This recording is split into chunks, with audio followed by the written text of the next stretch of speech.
Welcome students, engineering master Dehradun के online portal में आपका बहुत बहुत स्वागत है।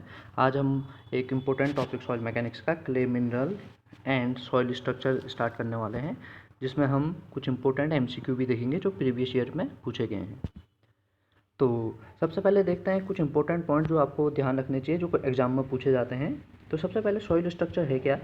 Basically geometrical arrangement of soil particles relative to each other, और जो उनके बीच में क्या लग रहा है आपका फोर्स, यानी कि force acting between them is known as soil structure. यानी कि कोई भी सॉइल के पार्टिकल जिसको हम ग्रेन भी बोलते हैं वो किस तरह से आपस में जुड़े हुए हैं और उनके बीच में कौन सा फोर्स लग रहा है। जैसे कोर्स ग्रेन सॉइल यानी कि ग्रेवल और सैंड में ग्रेविटेशनल फोर्स आपका पार्टिकल को एक दूसरे को होल्ड करने में मदद करता है, जबकि फाइन ग्रेन सॉइल में सरफेस फोर्सेस होते क्या हैं? बेसिकली इनको इलेक्ट्रिकल फोर्सेस भी बोल सकते हैं। लाइक आपका जैसे कुछ पॉजिटिव और नेगेटिव चार्ज क्या होता है, जो भी आपके फाइन ग्रेन सॉइल होता है उनके पार्टिकल में रहता है। तो ये पॉजिटिव या नेगेटिव चार्ज की वजह से आपस में एक फोर्स ऑफ अट्रैक्शन और force of repulsion. Attraction means आकर्षित, रिपल्सन मीन्स आपका जो किसी चीज़ को क्या करता है, रिपल्स करता है। तो इस तरह से आपके जो भी ये फोर्स लगते हैं उनको सरफेस फोर्स बोलते हैं। स्पेशली जैसे कोहिजन क्या होता है, जब सेम मॉलिक्यूल के बीच में लगने वाले फोर्स को क्या बोला जाता है? Cohesive force. अब बात कर लेते हैं कोर्स ग्रेन सॉइल के पार्टिकल का शेप कैसा होता है। तो कोर्स ग्रेन सॉइल के जो पार्टिकल होते हैं वो राउंडेड टू एंगुलर शेप के होते हैं। राउंडेड टू एंगुलर यानी गोल से लेके एंगुलर न्यूक्लियर टाइप के आपके शेप के होते हैं। जबकि फाइन ग्रेन सॉइल में अगर सिल्ट की बात करें, सिल्ट स्पेरिकल होता है। ठीक है, कोर्स ग्रेन सॉइल कैसा, कौन से फोर्स के द्वारा होंगे आपके? ग्रेविटेशनल फोर्स, ग्रेविटी के द्वारा। जबकि फाइन ग्रेन सॉइल कैसे होंगे आपके? फाइन ग्रेन सॉइल आपके सरफेस फोर्स। सिल्ट आपका सरफेस फोर्स तो होगा, बट सिल्ट में आपका क्या नहीं होगा? आपका प्लास्टिसिटी नहीं होगी, ना ही कोर्स ग्रेन सॉइल में। जबकि क्ले एक बहुत ही प्लास्टिक सॉइल है जिसका शेप फ्लेकी और प्लेट लाइक होता है। फ्लेकी मीन्स चपटा सा, ठीक है। प्लेट लाइक फॉर्मेशन होता है जिसका स्पेसिफिक सरफेस क्या होता है? ज़्यादा। ध्यान रखें, जितना आपका फाइन ग्रेन सॉइल होगा, ठीक है, यानी कि जितना आपका महीन कण होंगे उतना ही ज़्यादा सरफेस एरिया पर बढ़ता जाएगा। सरफेस एरिया होता है क्या? Specific surface area per unit volume, यानी पर यूनिट वॉल्यूम में किसी एक पार्टिकल का कितना आपका एरिया है, या हम ये भी बोल सकते हैं पर यूनिट मास में कितना आपका एरिया है। ठीक है, तो इसकी यूनिट क्या हो जाती है? एरिया की यूनिट क्या है? मीटर स्क्वायर अपॉन वॉल्यूम की क्या है? मीटर क्यूब और केजी। तो इसका मीन्स इसकी यूनिट हो जाएगी आपकी क्या? मीटर स्क्वायर पर केजी या मीटर स्क्वायर पर मीटर क्यूब। ज़्यादा मोस्टली आपका जो मीन्स की यूज होता है पर मास होता है, area per unit mass. Okay, अब आपका नेक्स्ट है कि फाइन ग्रेन सॉइल है हाई स्पेसिफिक सरफेस एरिया, क्योंकि फाइन ग्रेन सॉइल में पर यूनिट वॉल्यूम में ज़्यादा पार्टिकल होंगे और ज़्यादा पार्टिकल होने से उनका जो सरफेस एरिया है वो बढ़ जाएगा। तो सरफेस एरिया बढ़ जाने से पर यूनिट मास भी क्या हो जाएगा? आपका बढ़ जाएगा। ठीक है, अब देखते हैं जैसे कुछ फाइन ग्रेन सॉइल हैं, जैसे कौन कौन सी, जैसे क्ले आपका, जैसे फाइन ग्रेन सॉइल है जिसमें आपके कोलोइडल पार्टिकल, ठीक है, कोलोइडल पार्टिकल का साइज़ सबसे कम होता है, जिनका साइज़ लगभग 10⁻³ mm से छोटा होता है, वो क्या कहलाते हैं? Colloidal particle.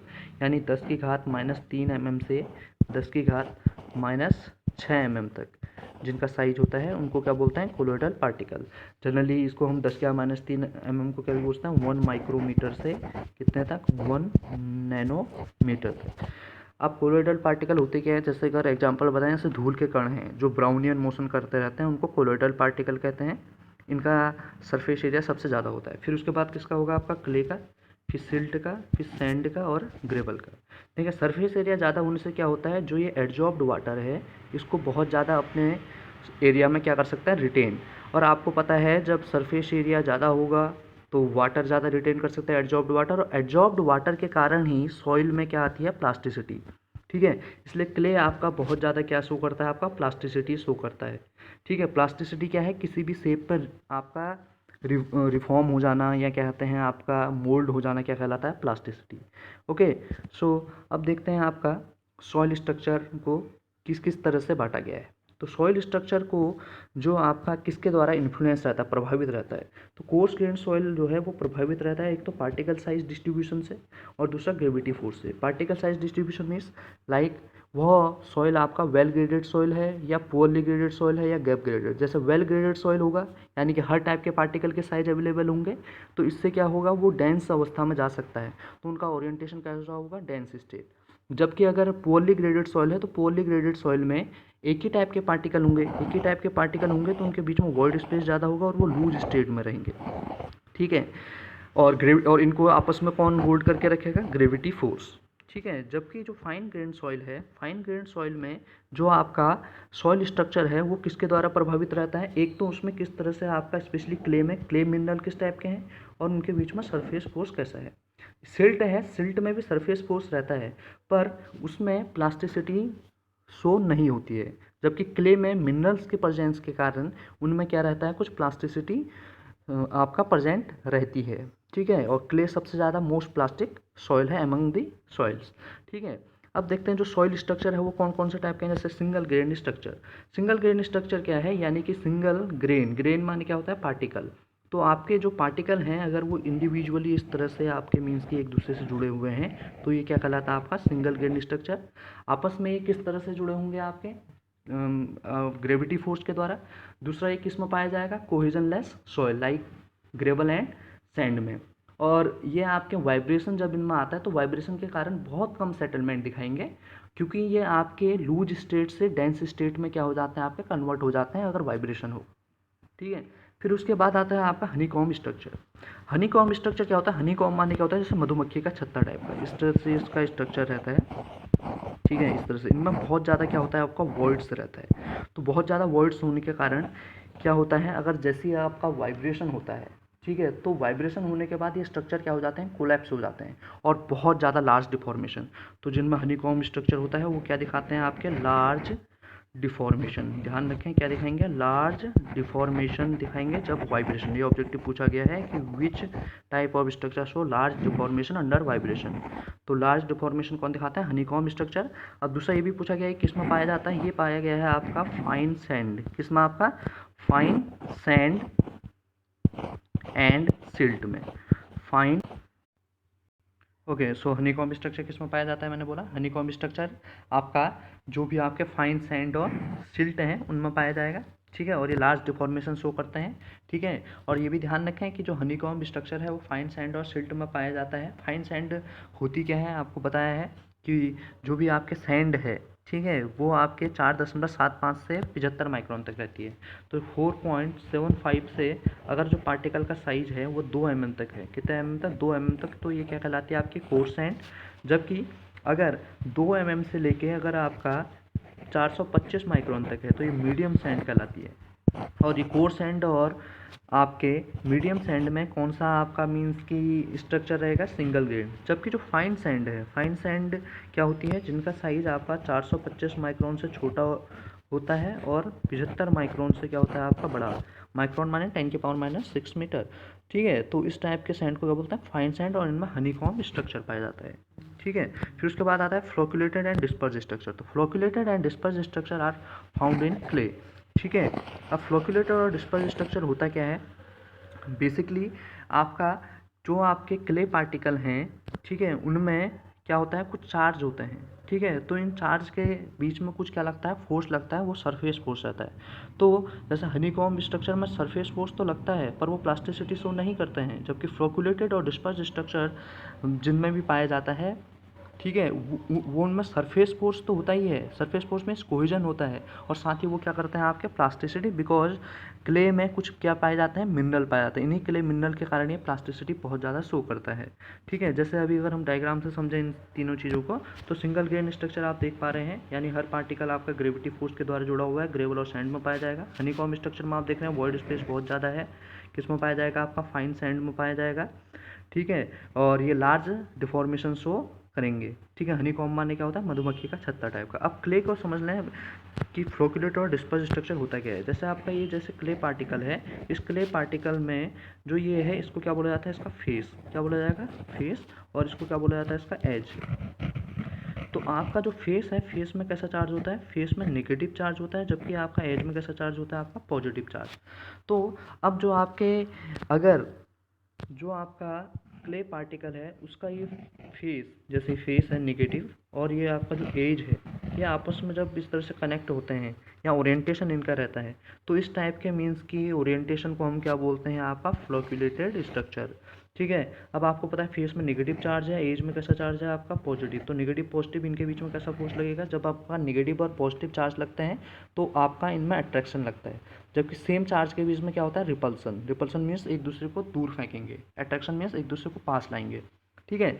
तो जनरली आपका एज टू फेस और एज टू एज ओरिएंटेशन किस में होता है, आपका फ्लोक्यूलेटेड, जबकि डिस्पर्स स्ट्रक्चर जो है ये कब होगा, जब आपका जो क्ले पार्टिकल है जिसमें नेगेटिव चार्ज है फेस में और इसका दूसरा पार्टिकल के जो फेस है, इनका जो ओरिएंटेशन इस तरह से होगा, तो इस टाइप के ओरिएंटेशन को क्या बोलते हैं, आपका डिस्पर्स्ड स्ट्रक्चर, या ये कैसा ओरिएंटेशन है, आपका पैरेलल। तो फेस टू फेस ओरिएंटेशन किस में होगा, आपका डिस्पर्स्ड में, जबकि फेस टू एज ओरिएंटेशन किस में होगा, फ्लोक्यूलेटेड। जैसे आप देख रहे हैं ये इसका फेस है, ये इसका क्या है, एज है।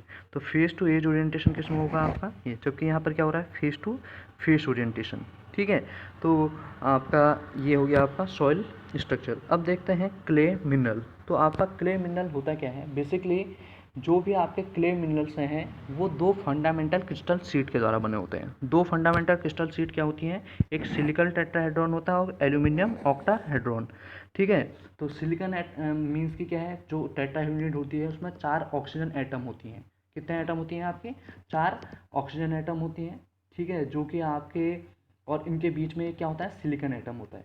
जबकि जो आपका ये आप देख रहे हैं ऑक्टाहेड्रॉन, इसके चारों ओर टिप मीन्स बिल्कुल कोने में OH नेगेटिव यानी हाइड्रोक्सिल आयन होता है। क्या होता है, OH नेगेटिव, और इनके बीच में क्या होता है, जो ब्लू कलर का आपको दिख रहा है एल्यूमिनियम, मैग्नीशियम या गिब्साइट। ठीक है। जबकि इसके बीच में रेड कलर का आप क्या दिख रहे हैं, सिलिकॉन। तो सिलिकॉन कैसा है, टेट्राहेड्रॉन, जबकि एल्यूमिनियम कैसा है, ऑक्टाहेड्रॉन। पर हम इसको जो आपका सिंप्लिसिटी के लिए जो सिलिका है उसको इस तरह से एक ट्रेपेजॉइड की तरह रिप्रेजेंट करता है, जबकि जो ऑक्टाहेड्रल शीट है एल्यूमिनियम की उसको कैसे शो करता है, येलो में देख रहे हैं आप, रेक्टेंगुलर शीट की तरह। क्लियर हो गया। ठीक है। फिर उसके बाद अब देखते हैं इसके हिसाब से जो भी आपके मिनरल हैं। ठीक है। जो क्ले मिनरल हमने देखे, ठीक है, जो क्ले मिनरल जो आपके क्या इम्पार्ट करते हैं सॉइल में, कोहेजन एंड प्लास्टिसिटी। ठीक है। क्या शो करते हैं, कोहेजन एंड प्लास्टिसिटी।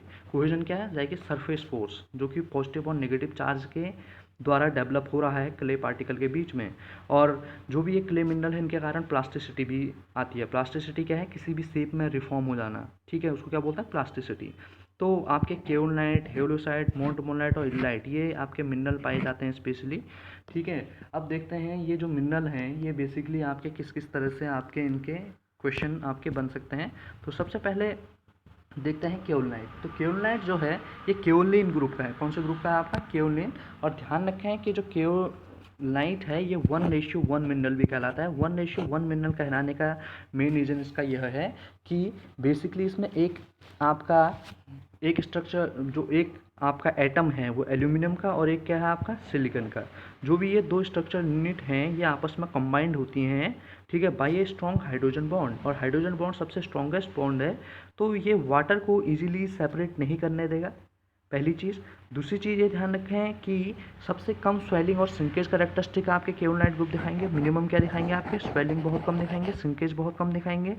ठीक है। और इनके वन स्ट्रक्चर यूनिट की जो आपकी डिस्टेंस होती है, थिकनेस होती है, वो कितने होते हैं, 0.72 नैनोमीटर। 0.72 नैनोमीटर मीन्स कितना हो गया, 0.72 इंटू 10⁻⁹ मीटर। और अगर 10⁻⁹ मीटर को मैं इसको इस तरह से लिखते हैं 7.2 इंटू 10⁻⁻10 आपका मीटर। और 10⁻⁻10 मीटर क्या होता है, 1 एंगस्ट्रॉम। तो 7.2 एंगस्ट्रॉम क्या होती है इनकी थिकनेस। ठीक है। अब देखते हैं केओलाइट में बेसिकली कौन से सॉइल में पाया जाता है, ये चाइना क्ले में। किसमें पाया जाता है, आपका चाइना क्ले या आपका सेडिमेंट्री सॉइल या रेजिडुअल सॉइल में आपका जनरली क्या पाया जाता है, आपका केओलाइट मिनरल पाया जाता है। इसी की तरह एक और होता है केओलिनाइट ग्रुप में, केओलिन ग्रुप का ही हैलोसाइट। क्या होता है आपका? HALLOYSITE। ठीक है, इन दोनों में क्या डिफरेंस है कि जो आपका केओलिनाइट है इनके बीच में तो हाइड्रोजन बॉन्ड रहता है, जबकि जो हैलोसाइट है एल्यूमिना और सिलिका बहुत एक क्लोजर स्टेट में होता है एज कम्पेयर टू केओलिनाइट। और इनके बीच में कौन सा मॉलिक्यूल होता है आपका? Water molecule. इनको आपस में सेपरेट करने के लिए कौन सा मॉलिक्यूल होता है आपका? वाटर मॉलिक्यूल होता है। जबकि इसमें कौन सा बॉन्ड होता है आपका? हाइड्रोजन बॉन्ड, जो सबसे स्ट्रॉन्ग बॉन्ड है। ठीक है, अब आता है montmorillonite. Montmorillonite mineral basically 2:1 mineral कहलाता है। इनका एक और नाम और भी है, क्या है? स्मेक्टाइट। ठीक है, और ये आपके बहुत ज़्यादा आपके मीन्स की एक्सपेंड हो जाते हैं, या आपके बहुत ज़्यादा वॉल्यूम में चेंज शो करते हैं, या हम ये भी बोल सकते हैं बहुत ज़्यादा आपका स्वेलिंग करेक्टरिस्टिक दिखाते हैं जब वाटर के कांटेक्ट में आते हैं, क्योंकि इनके बीच में एक बहुत वीक वंडर वॉल फोर्स होता है जो कि वाटर को ईजिली अपने अंदर एंटर करने देता है। जब ईजिली एंटर करने देगा इसके जो आपके स्ट्रक्चर यूनिट है, तो ये क्या हो जाएगा? स्वेल। स्वेल माने क्या हो जाएगा? फूल जाएगा, यानी वॉल्यूम क्या हो जाएगा? बढ़ जाएगा, यानी एक्सपेंड हो जाएगा। और वन स्ट्रक्चर यूनिट की जो आपकी थिकनेस है 0.96 नैनोमीटर, या इसको हम क्या भी बोलते हैं? 9.6 एंगस्ट्रॉम। कहीं कहीं पर 10 एंगस्ट्रॉम भी दे रखा है, पर ध्यान रखें 9.6 एंगस्ट्रॉम। ठीक है, और इजीली आपको वाटर को एंटर करने देगा। अभी किस में पाया जाता है? जो ब्लैक कॉटन सॉइल है, कौन सी सॉइल आपकी? Black cotton soil. ठीक है, ब्लैक कॉटन सॉइल में ये बहुत ज़्यादा मोंट मोनलाइट मिनरल पाया जाता है, जिसके कारण ब्लैक कॉटन सॉइल बहुत ज़्यादा स्वेलिंग और सिंकेज कैरेक्टरिस्टिक दिखाती है। साथ ही एक और सॉइल है बेंटोनाइट। ठीक है, बेंटोनाइट में क्या होती है? बहुत ज़्यादा प्लास्टिसिटी होती है। ठीक है, और बेंटोनाइट कैसे फॉर्म होता है आपको पता ही है, जब आपका वॉल्केनिक इरप्शन होता है, वॉल्केनो जब फटता है तो उसकी जो राख निकलती है, ठीक है, तो राख के ठंडे होने वाली मिट्टी को क्या बोला जाता है? आपका बेंटोनाइट। और ये आपका टनलिंग वर्क में यूज की जाती है, बिकॉज इसमें बहुत ज़्यादा सीमेंटिंग प्रॉपर्टी होती है। ठीक है, तो ब्लैक कॉटन सॉइल और बेंटोनाइट में बोथ में कैसा मिनरल पाया जाएगा? Montmorillonite mineral. ठीक है, फिर उसके बाद आता है इल्लाइट। इल्लाइट भी आपका 2:1 मिनरल है। क्या है आपका? 2:1 मिनरल। बट क्या डिफरेंस है कि जो आपका 2:1 क्यों? क्योंकि 2 सिलिका की शीट है, 2 सिलिका की, और एक क्या है आपका? एल्यूमिनियम की शीट, बीच में सैंडविच है। पर इनके बीच में आयोनिक बॉन्ड होता है। कौन सा बॉन्ड होता है आपका? आयोनिक बॉन्ड होता है। और कौन सा आयन के द्वारा? पोटेशियम आयन के द्वारा। ठीक है, और इनके बीच की भी डिस्टेंस क्या होती है? 0.96 नैनोमीटर। अब ये ध्यान रखें कि जो आपके इलाइट मिनरल हैं ये किस में पाया जाता है जनरली आपका? जैसे लैक्टोस्टाइन सॉइल में, या आपका जो भी लैक्टोस्टाइन सॉइल क्या होती है? जो आपके लेक के फॉर्मेशन के द्वारा बनती है। ठीक है, अब उसके बाद कुछ ऑब्जेक्टिव्स देख लेते हैं। Honeycomb structure is found in. Honeycomb structure किस में पाया जाता है आपका? फाइन सैंड एंड सिल्ट में। ग्रेवल में क्या पाया जाता है? Single grain. कोर्स सैंड में भी सिंगल। क्ले में फ्लोक्यूलेटेड और डिस्पर्स स्ट्रक्चर। ठीक है, अब क्ले भी दो टाइप की, अगर मैं क्ले के बारे में बताऊँ, एक मैराइन क्ले है, ठीक है, और एक कौन सी क्ले है आपकी? एक है सपोज आपका लैक्टोस्टाइन क्ले। तो मैराइन क्ले में पाया जाता है आपका फ्लोक्यूलेटेड स्ट्रक्चर। कौन सा स्ट्रक्चर? फ्लोक्यूलेटेड। जबकि लैक्टोस्टाइन क्ले क्या होती है? लैक्टोस्टाइन क्ले वह क्ले होती है जो लेक के फॉर्मेशन के द्वारा बनती है। इसमें पाया जाता है आपका डिस्पर्स्ड स्ट्रक्चर। डिस्पर्स्ड स्ट्रक्चर क्या होता है? फेस टू फेस ओरिएंटेशन या पैरेलल ओरिएंटेशन। ठीक है, तो आपका फाइन सैंड क्या होती है? जिनका साइज आपका 425 माइक्रोन से 75 माइक्रोन। सिल्ट क्या होती है? 75 माइक्रोन से 2 माइक्रोन। ठीक है, सिल्ट में भी कोहेजन आता है। ठीक है, फाइन सैंड में कौन सा फोर्स आएगा? Gravity force. सिल्ट में कौन सा फोर्स आएगा? Surface force. पर सिल्ट प्लास्टिसिटी शो नहीं करेगी। ठीक है, फिर दूसरा ऑब्जेक्टिव देख लेते हैं, the weakest bond in soil is. तो वीकेस्ट बॉन्ड क्या है? आप वीक वंडर वॉल फोर्स, जिसको क्या भी बोलते हैं? Secondary valence bond. Ionic hydrogen bond क्या है? सबसे स्ट्रॉन्ग बॉन्ड। उसके बाद कौन सा है? Ionic bond. जैसे हम देखते हैं लाइट मिनरल में हाइड्रोजन बॉन्ड, केओलिनाइट मिनरल में। कोवैलेंट बॉन्ड क्या होता है? जैसे कार्बन और कार्बन के बीच में आपका जो बॉन्ड, जो केमिकल बॉन्ड होता है, उसको क्या बोलते हैं? कोल। जो वैलेंसी के द्वारा वैलेंसी को शेयर करके बनता है कोवैलेंट बॉन्ड। तो सबसे वीकेस्ट बॉन्ड कौन सा है आपका? सेकेंडरी वैलेंस बॉन्ड या वीक वंडर वॉल फोर्सेस। क्या आपका? Wonder wall forces. ठीक है, वाटर मॉलिक्यूल के द्वारा जो बनता है। फिर the elite mineral, the bond between the structure. अभी बताया क्या होता है आपका? Potassium ion bond. Elite mineral क्या होता है आपको पता है? एक आपकी सिलिका की यूनिट होगी, फिर एक क्या होगी आपकी? एल्यूमिना, फिर एक क्या होगी आपकी? सिलिका, और इनके बीच में क्या होगा आपका? Potassium ion. ठीक है, फिर एक स्ट्रक्चर यूनिट इस तरह से होगी, ठीक है, सिलिका, फिर एल्यूमिनियम, फिर इस तरह से सिलिका, और इनकी थिकनेस कितनी होती है? 6 एंगस्ट्रॉम, ठीक है। इसलिए ये क्या कहलाता है 2:1 मिनरल।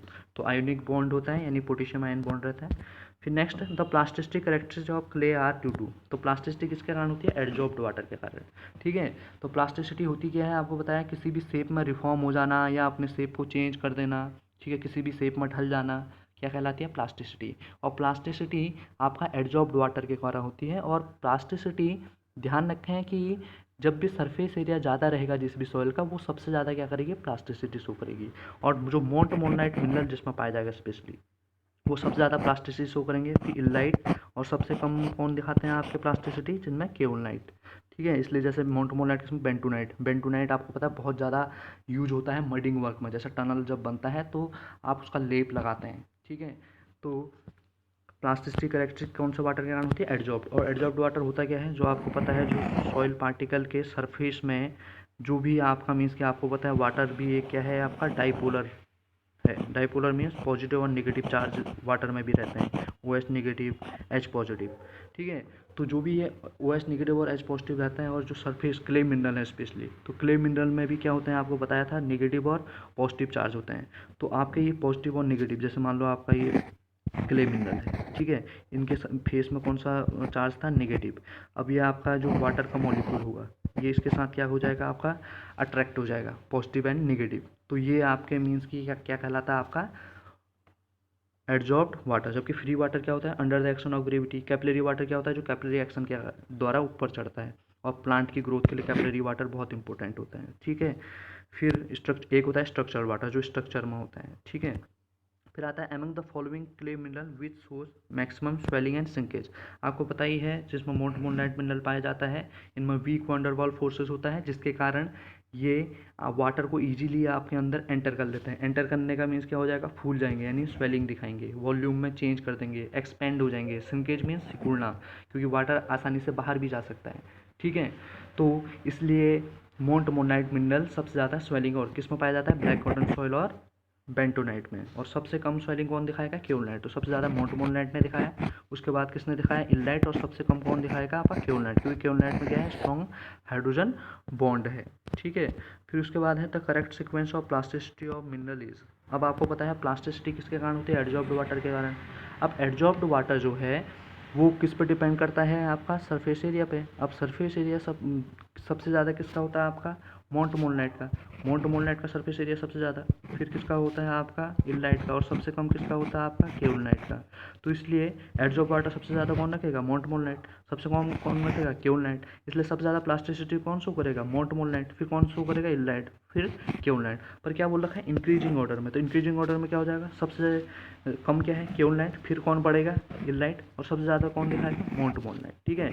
अब यहाँ पर देखें एक सिलिका आया है, सिलिका क्या होता है सैंड यानी कि SiO2। ये बिल्कुल भी आपके प्लास्टिसिटी शो नहीं करेगी या बहुत कम शो करेगी। आपको पता है सैंड आपको किसी भी शेप में आप ढाल नहीं सकते हैं उसे, ठीक है। और उसमें एडजॉर्ब्ड वाटर भी क्या रहेगा कम रहेगा। Next objective which of the following have single grain. तो सिंगल ग्रेन स्ट्रक्चर किसमें पाया जाता है ग्रेवल। फाइन सैंड में क्या पाया जाता है हनीकॉम, सिल्ट में भी हनीकॉम, क्ले में फ्लोक्यूलेटेड है डिस्पर्ज स्ट्रक्चर, ठीक है। फ्लोक्यूलेटेड क्या होता है आपका फेस टू एज ओरिएंटेशन, ये आपका फेस ये एज ओरिएंटेशन, जबकि disperse structure parallel orientation. Clear हो गया।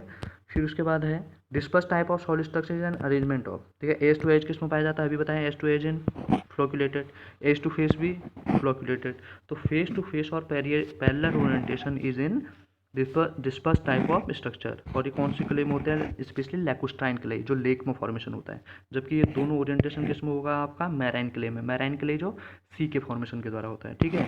तो parallel orientation face to face में, जैसे ये फेस है मैंने बताया फेस में कैसा चार्ज होता है नेगेटिव, फिर यहाँ पर नेगेटिव चार्ज फेस में। और जब नेगेटिव चार्ज आपस में एक दूसरे के साथ जुड़ेंगे तो कैसा होगा रिपल्सिव फोर्स होगा, यानी एक दूसरे को दूर फेंकने की कोशिश करेंगे। जबकि जब पॉजिटिव और नेगेटिव आएगा, पॉजिटिव और नेगेटिव किस में होगा फेस में नेगेटिव, एज में पॉजिटिव, ये किस में होगा आपका दैट इज इन फ्लोक्यूलेटेड स्ट्रक्चर, ठीक है। फिर है the clay mineral mainly governing the swelling behaviour of black. तो स्वेलिंग बिहेवियर किसके कारण आता है मोंटमोनाइट मिनरल। ब्लैक कॉटन सॉइल में कौन सा मिनरल होता है, और ब्लैक कॉटन सॉइल होती क्या है जो कॉटन के यानी कपास की खेती के लिए बहुत ज़्यादा यूज होती है, ठीक है। और ये बहुत ज़्यादा स्वेलिंग और श्रिंकेज कैरेक्टरिस्टिक दिखाती हैं, और जिसके कारण इसको फाउंडेशन वर्क में आप ज़्यादा यूज नहीं करते हैं, ठीक है, मैट फाउंडेशन का यूज किया जाएगा। ठीक है, फिर उसके बाद है sand particles are made of. देखें केओलाइट, इल्लाइट और मोंटमोलाइट, ये तीनों मिनरल कैसे हैं आपके, तीनों क्ले मिनरल हैं। जबकि सैंड पार्टिकल में क्या पाया जाएगा आपका, रॉक मिनरल। रॉक मिनरल को अगर मैं समझाऊँ तो बेसिकली क्या है, जैसे क्वार्ट्ज है, क्वार्ट्ज SiO2, ठीक है, फेल्सपर, ठीक है, ये जो बहुत प्रचुर मात्रा में माइका, ठीक है, ये मेन आपके 3 रॉक फॉर्मिंग मिनरल हैं। ठीक है, और भी बहुत ज़्यादा होते हैं पर ये 3 मेनली हैं, क्वार्ट्ज, फेल्सपर एंड माइका। ठीक है, क्वार्ट्ज जैसे इग्नियस रॉक, सेडिमेंटी इसमें, फेल्सपर सेडिमेंटी। तो ये जो भी मिनरल हैं, इन्हीं मिनरल के द्वारा क्या बनता है, रॉक। तो जो भी आपको पता है कोर्स ग्रेन सॉइल होती है, फिजिकल वेदरिंग के द्वारा बनती है। तो फिजिकल वेदरिंग के द्वारा बनने के कारण जो भी सॉइल फॉर्म होती है, तो उनकी जो प्रॉपर्टी होती है सेम होती है जैसे कि उनके पेरेंट रॉक, यानी पेरेंट रॉक मीन्स जिससे वो बनते हैं। क्यों, क्योंकि उनमें वही मिनरल पाए जाते हैं जो कि आपके रॉक में आपके पाए जाते थे।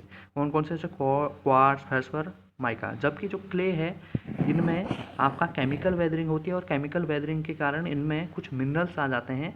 वो मिनरल क्या है, केओलाइट, इल्लाइट और मोंटमोलाइट मिनरल। ठीक है, तो इसका करेक्ट आंसर क्या हो जाएगा आपका, रॉक मिनरल।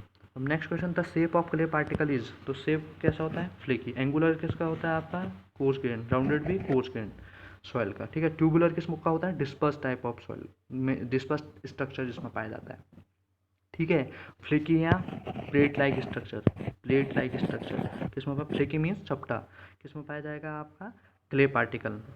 ठीक है, फिर उसके बाद है which of the clay mineral है लार्जेस्ट स्पेसिफिक सरफेस, मोंटमोलाइट। मोंटमोलाइट में सबसे ज़्यादा होता है, फिर किसमें होता है, इल्लाइट, और सबसे कम किसमें होता है आपका, दैट इज केओलाइट। और ध्यान रखें सरफेस एरिया क्या होता है, एरिया पर यूनिट मास, यानी पर यूनिट मास। जनरल जैसे मोंटमोलाइट है, इनका 120 मीटर स्क्वायर पर ग्राम, यानी 1 ग्राम अगर आपका मीन्स की मिनरल है मोंटमोलाइट, तो उसका जो सरफेस एरिया हो जाएगा वो कितना हो जाएगा, 120 मीटर स्क्वायर। बहुत आपका मीन सरफेस एरिया क्या होता है, मीन्स की नैनो, जो भी आपका एरिया है पर यूनिट मास है, पर यूनिट वॉल्यूम में कितना होता है, यूनिट देखें मीटर स्क्वायर पर ग्राम। तो सबसे ज़्यादा किसका होता है आपका, मोंटमोलाइट का, फिर उसके बाद इल्लाइट, और सबसे कम केओलाइट। इसलिए सबसे ज़्यादा प्लास्टिसिटी कौन करता है, मोंटमोलाइट मिनरल।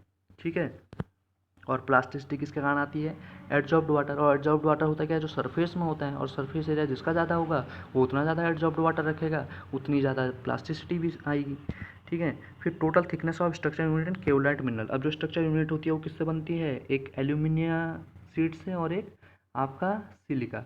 एल्यूमिना शीट कैसी है, ऑक्टाहाइड्रॉन, सिलिका कैसी है आपके टेट्राहाइड्रॉन। सिंबल कैसा होता है, ऐसे पैरेललोग्राम होता है आपका सिलिका का, इस तरह से ये रेक्टेंगल टाइप का एल्यूमिनियम का। तो जो आपका केओलाइट होती है 1:1, एक सिलिका और एक एल्यूमिना यूनिट जब आपका कंबाइंड होते हैं with A strong hydrogen bond, तो उसको बोला जाता है केओलाइट।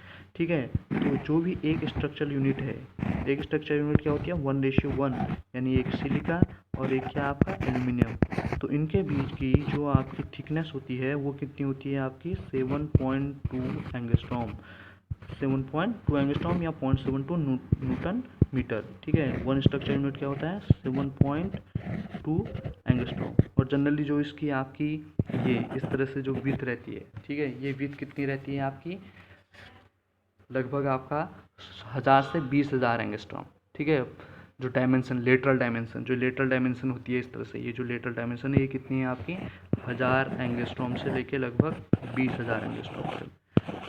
ठीक है, तो ये हो गया आपका केओलाइट। जबकि ये कितना होता है आपका, 7.2 एंगस्ट्रॉम। बीच में कौन सा बॉन्ड होता है, हाइड्रोजन बॉन्ड, जो सबसे स्ट्रॉन्ग होता है। तो करेक्ट आंसर क्या, 7। 10 एंगस्ट्रॉम किसमें होगा आपका, मोंटमोलाइट और इल्लाइट में, हालांकि 9.6 एंगस्ट्रॉम था। ठीक है, और मोंटमोलाइट की जो लेटरल डायमेंशन होती है वो 1000 से 5000 एंगस्ट्रॉम होती है। ठीक है, फिर उसके ओके सो देखें जो भी आपने क्ले मिनरल में और सॉइल स्ट्रक्चर में जितने भी ऑब्जेक्टिव पूछे गए हैं पुराने ईयर में, और जितने भी टॉपिक्स बन सकते थे वो सारे क्वेश्चन आपके हो चुके हैं। ठीक है, clay mineral and soil structure. तो देखें इस टॉपिक को आपको मीन्स की छोड़ना नहीं है, क्योंकि एसएससी में बहुत ज़्यादा बार ये पूछे गए हैं। ठीक है, तो देखें इस वीडियो को, कंटेंट को आपको मीन्स की पूरे ध्यान से पढ़ना है और ज़्यादा से ज़्यादा शेयर करना है। ठीक है, सब्सक्राइब करना है चैनल को। ठीक है, इसी तरह से हम कंटेंट आगे भी लाते रहेंगे। Thank you students, thank you very much.